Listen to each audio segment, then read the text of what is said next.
pada Selasa 27 Mei kemarin, Mahkamah Konstitusi menerbitkan atau mengeluarkan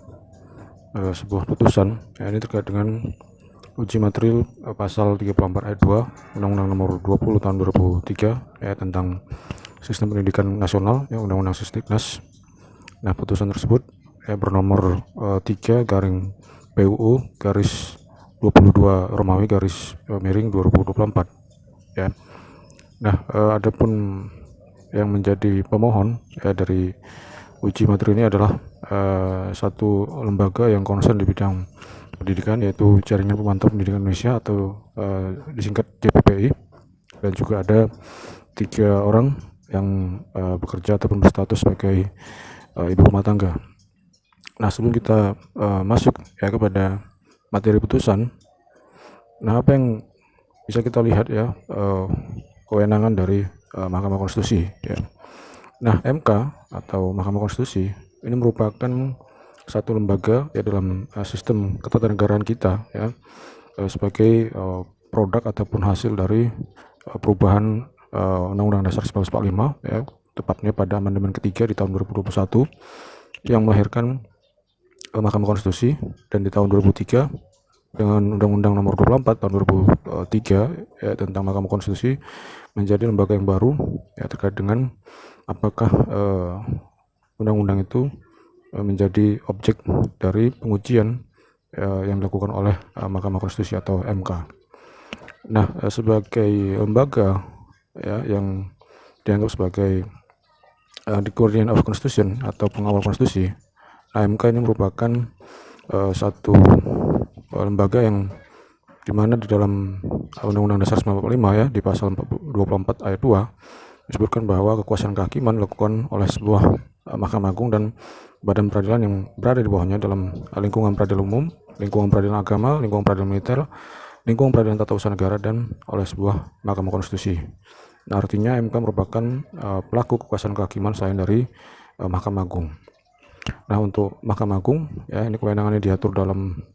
pasal 24A ayat 1 di Undang-Undang Dasar 1945 di mana wewenang dari MA adalah mengadili pada tingkat kasasi, menguji peraturan perundang-undangan di bawah undang-undang terhadap undang-undang, dan mempunyai wewenang lainnya yang diberikan oleh undang-undang. Maksud dari wewenang lainnya ini adalah kewenangan MA terkait dengan bidang peradilan, pengawasan peradilan, atau bidang lain yang berhubungan dengan kekuasaan kehakiman. Nah, oleh karena itu selain dari kewenangan menguji undang-undang terhadap undang-undang dasar ini terkait dengan bagaimana menjamin hak konstitusionalitas warga negara terhadap produk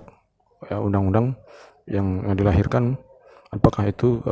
berkesesuaian atau tidak terhadap Undang-Undang Dasar 1945 Nah, selain dari kewenangan menguji undang-undang terhadap Undang-Undang Dasar 1945, MK juga memiliki kewenangan lainnya ini diatur di pasal 24C ayat 1. Ini ada beberapa, yaitu mengadili tingkat pertama dan terakhir yang putusannya bersifat final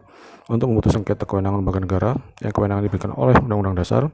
memutus pembubaran partai politik, dan memutus perselisihan tentang hasil pemilu, yaitu di pasal 24C ayat 1. Nah, di pasal 24C ayat 2 ini merupakan satu kewajiban bagi MK, di mana wajib memberikan putusan atas pendapat DPR mengenai dugaan pelanggaran oleh presiden dan atau wakil presiden menurut Undang-Undang Dasar. Ini terkait dengan putusan yang harus diberikan oleh MK adanya usulan ataupun dugaan yang dilakukan oleh presiden dan atau wakil presiden yang terkait dengan impeachment atau pemalsuan gitu ya. Nah, terkait dengan putusan nomor 3 2024 uji materi terhadap pasal 34 ayat 2 Undang-Undang Sisdiknas dengan adanya frasa wajib belajar minimal pada jenjang pendidikan dasar tanpa pungutan atau memungut biaya dalam Undang-Undang Sisdiknas itu. Nah, MK di sini mengabulkan sebagian permohonan uji materi dari pasal 34 ayat 2 di Undang-Undang Nomor 20 Tahun 2003 tentang Sistem Pendidikan Nasional Nah, menurut para pemohon frasa tersebut menimbulkan penafsiran ganda karena implementasi dari pendidikan dasar itu tanpa biaya hanya berlaku di sekolah negeri jadi pemohon dalam hal ini mendalilkan bahwa ketentuan dari wajib belajar pada jenjang pendidikan dasar tanpa memungut biaya selama ini hanya diterapkan di sekolah-sekolah negeri ya. Sementara untuk sekolah swasta ya pada jenjang yang sama ya pendidikan dasar tetap mengenakan ataupun memungut biaya. Nah, karena kondisi inilah ya dinilai oleh pemohon ya, telah menciptakan adanya ketidakpastian hukum dan merupakan bentuk dari diskriminasi dalam pendidikan. Nah, di dalam petitum ya para pemohon ini memohon Mahkamah Konstitusi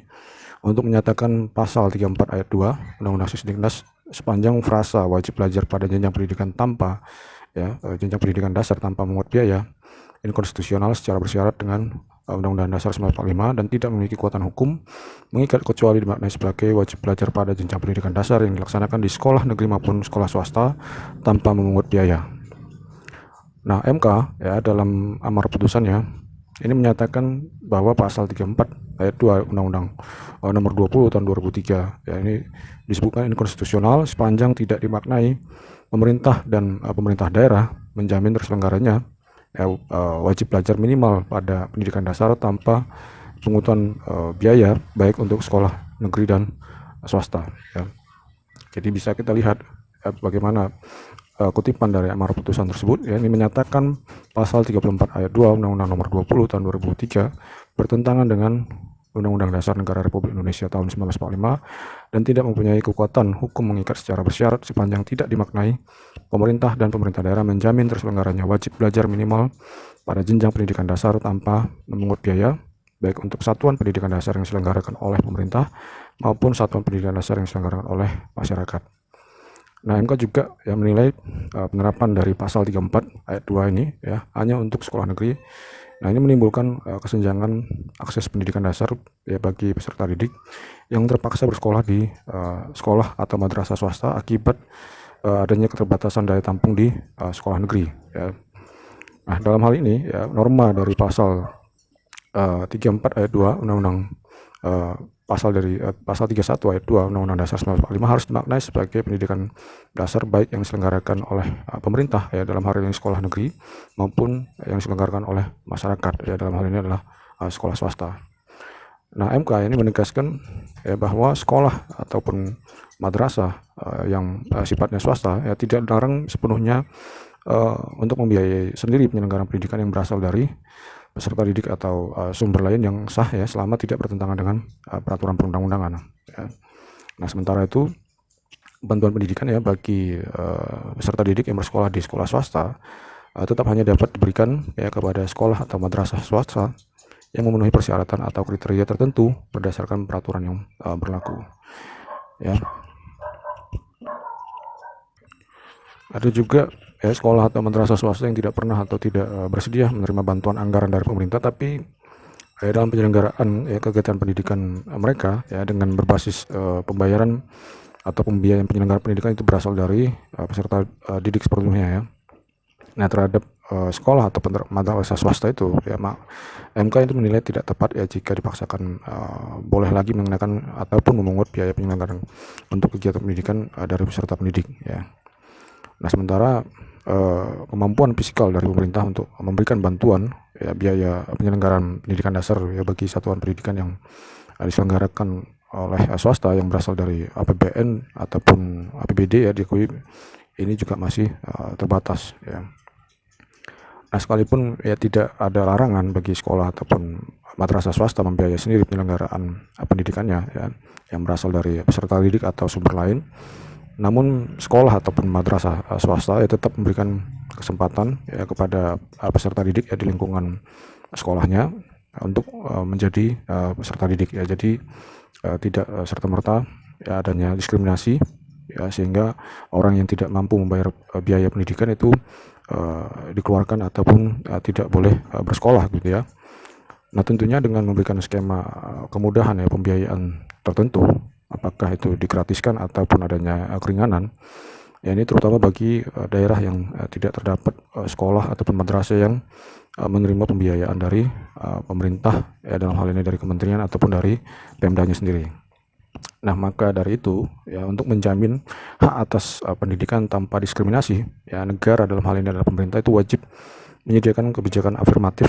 yaitu berupa subsidi atau bantuan biaya pendidikan bagi masyarakat yang hanya memiliki pilihan untuk bersekolah di sekolah swasta ataupun madrasah swasta. Ya, kita berharap ya dengan adanya putusan ini memberikan satu peluang ataupun jaminan hak ya bagi semua peserta didik ya atau siswa untuk tetap dapat menikmati hak atas pendidikan ya, apakah itu di sekolah swasta ataupun madrasah swasta, sehingga kita dapat ya keluar dari persoalan-persoalan terkait dengan adanya diskriminasi di dalam pendidikan, khususnya di pendidikan dasar. Jangan lupa untuk subscribe, like dan komen. Terima kasih. Selamat sore.